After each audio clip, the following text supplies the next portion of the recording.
Everyone good morning, welcome to my channel অবলিকার। আমি লিখতে চলছি তোমাদের সামনে আলাদা একটি ব্লগ নিয়ে। আজ হচ্ছে মঙ্গলবার, আজ হচ্ছে বিশ্বকর্মা পুজো। সবাই হচ্ছে হ্যাপি বিশ্বকর্মা পুজো।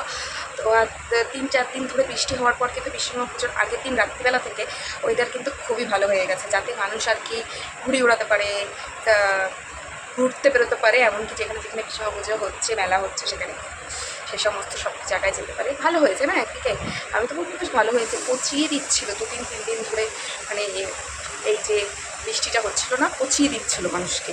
তো যাই হোক, আমি তো বাড়ি থেকে ঘুরে চলে এসেছি সোমবার দিন, মানে গতকালকে এসেছি, কারণ মেয়ের স্কুল আজ অব্দি ছুটি আছে। দুষ্টুর স্কুল তো কাল অব্দি ছুটি, মানে আজ অব্দি ছুটি ছিল। আর স্কুল থেকে কোনো নোটিফিকেশান দেয়নি, যেহেতু ওর গাড়ি আসে, আর বিশ্বকর্মা পুজোর দিন গাড়ি বেরোবে না, এর জন্য জাস্ট ছুটি। স্কুল থেকে কোনো নোটিফিকেশান দেয়নি বিশ্বকর্মা পুজোর পক্ষে ছুটি বলে। আমাদেরকে করে নিতে হলো গাড়ি হয়ে, মানে আমি যখন আগে সাইকেল করে দিয়ে আসতাম তখন এত স্কুল ছুটি যেত না, যতটা গাড়ি দেওয়ার পর যাচ্ছে। মানে আমি কোনো ভাবি দিতে গাড়ি দেওয়ার পর মানুষের এত ছুটি হতে পারে। একটু বৃষ্টি হবে, ড্রাইভার ফোন করে বলবে যে আসতে পারছি না। এবার যাকে দিয়ে ঠিক করা হয়েছে তার আন্ডারে 4-5খানা গাড়ি চলে, সে আবার বলবে যে আরামটা কেন স্কুলে যায়নি। কারণ যে আপনাদের যে ড্রাইভার, সে লোক, সেই তো আসেনি, সেই তো বলে যে বৃষ্টি পড়ছে, কেউ তো কোনো বাচ্চা যাচ্ছে না, আপনার বাচ্চা যাবে কিনা। তো বৃষ্টি বাদলেই তো মানুষ বর্ষাতে গাড়িটা দেয়, যাতে বাচ্চারা স্কুলে যেতে পারে। ওই বৃষ্টি হলে আসে না, এই করে না, সেই করে না। তো শুক্রবার স্কুল করার পর শুক্রবার বিকেলে তো বাড়ি চলে গেছিলাম, শনিবার পুরো টানা থেকেছি, রবিবার দেখেছি, আর সোমবার বিকেলে এসেছি। আজ বিশ্বকর্মা পুজো, আজকে স্পেশাল কিছু দেখি যদি রান্না করা যায়।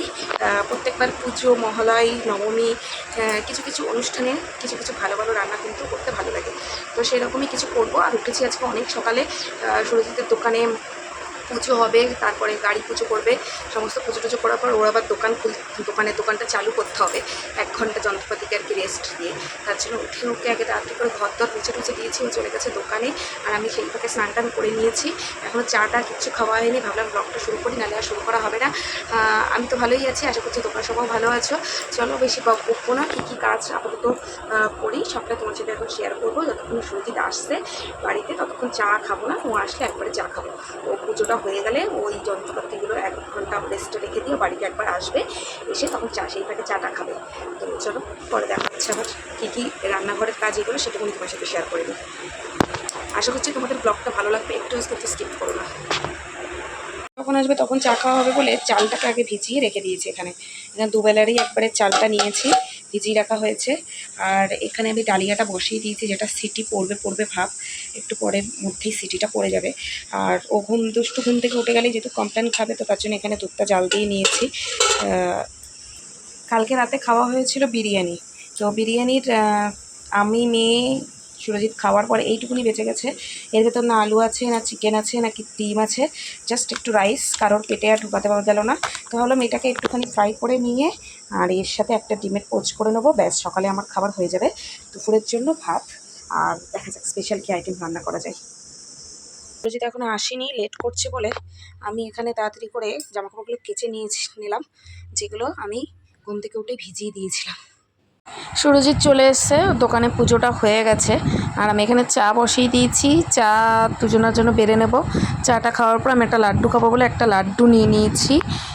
তারপরে ওর এই দেখো গাড়িটাও এখানে তুলে দিয়েছে, পুজো দেওয়া যেহেতু হয়ে গেছে, দোকানে নিয়ে গেছিলো পুজো টুজো দিয়ে একবারে গাড়িটা ঘরে তুলে দিয়েছে। আর দুষ্টুমা দাঁড়িয়ে দেখছে যে মাটন হবে, তো তার জন্য মাটনের আলুটা আমি ভেজে নিচ্ছি মাটনটা আসার আগেই।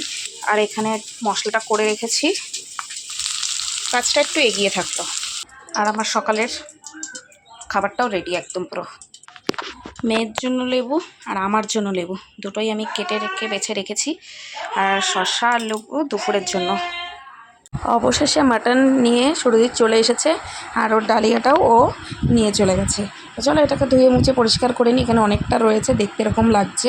তো চর্বিটা আর প্রেশার কুকারে দিইনি, চর্বিটা আলুটা মশলার মধ্যে কষাচ্ছি, আর প্রেশারের এখানে ভাতটাও বসিয়ে দিলাম, যেহেতু ঘড়ির কাঁটায় এখন অনেকটা বাজে, আর আমারও খাওয়া দাওয়া কমপ্লিট। আর প্রেশার থেকে মাংসটা ছেঁকে নিয়ে ভালো করে কষিয়ে তারপরে প্রেশারে যে জলটা ছিল সেই জলটা দিয়ে এখন এটাকে অনেকক্ষণ ধরে ফোটাবো, তারপরেই কিন্তু হয়ে যাবে। তাই এটা ফুটতে আমি চলে আসলাম পাশের বাড়িতে, যেখানে আমি আমার পুজোর শাড়িগুলো আর আমার মার শাড়িগুলো, ফলস পার পিকো এগুলো পরতে দিয়েছিলাম। তো ওই যে এখন ব্যাগে পুরো দিচ্ছে, ওই চলে গেল 1 নম্বর যেটা, সেটা আমার, আর এই পরপর দুটো কিন্তু আমার মার। তো 3খানা শাড়ি দেওয়া ছিল, কালারগুলো কিন্তু কেমন লাগলো অবশ্যই জানিও। 12:30 বাজে, বেশিরভাগ কাজ কমপ্লিট। দুষ্টুমা লেবু টেবু খেয়ে নিয়েছে, আমারও লেবু টেবু খাওয়া হয়ে গেছে। এখন ওকে দিয়েছে যে ফ্রিজ থেকে বের করে একটা কর্নেটো আইসক্রিম। আমি বলবো এই বেলায় ও আগে এক্সাইটমেন্টের সাথে বলে দেবে, অন্য সময় যদি বলি এটা বল এটা কী করছো সেটাকে, তখন আর বলবে না। তো এটা খাওয়া হলেই তারপরে ওকে স্নান করাবো, স্নান করিয়ে দিয়ে তারপরে আধা ঘন্টা পর ওকে ভাত খাবো। স্নানের সমস্ত জিনিসপত্র ওখানে রেখেছি, জামাও বের করে রেখেছি, শুধু ওর আইসক্রিমটা শেষ হওয়ার অপেক্ষা।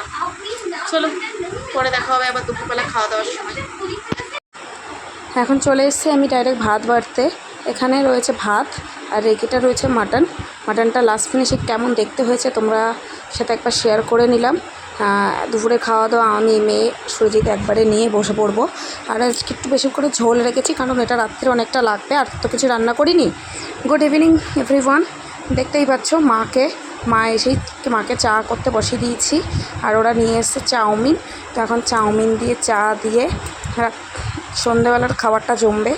তো ওরা থাকবে আজকে রাত্রিবেলা, বাবা ওদেরকে দিয়েই চলে যাবে। এই যে বাবাকে দিয়ে দিয়েছি বাবার খাবার, বাবা চা মুড়ি চানাচুর চাউমিন এগুলো খাচ্ছে। আর দুষ্টুমা বায়না শুরু হয়ে গেছে এটা ওটা সেটা। আর এই যেটা চলছে সেটা কালকের জন্য প্রস্তুতি চলছে।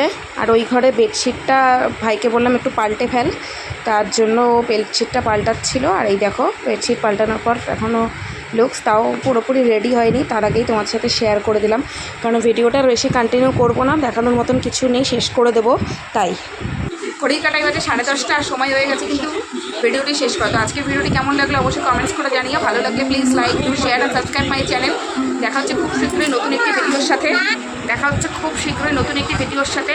আর আজকের ভিডিওতে যদি কোনো রকম ব্যাকগ্রাউন্ডে সাউন্ড এসব থেকে থাকে তো সেগুলোকে প্লিজ একটু অ্যাডজাস্ট করে নিও। জানিয়ে আজকে এসেছি কারণ অনেকটা ভিডিও আজকে আমি নিজের ভয়েসে দেওয়ার চেষ্টা করেছি, ভয়েস ওভার ছাড়া। আর তাছাড়া তো এই পাগলি তো রয়েছেই বক বক করার জন্য। তো চলো tata bye bye, good night, দেখা হচ্ছে নেক্সট ভিডিওতে।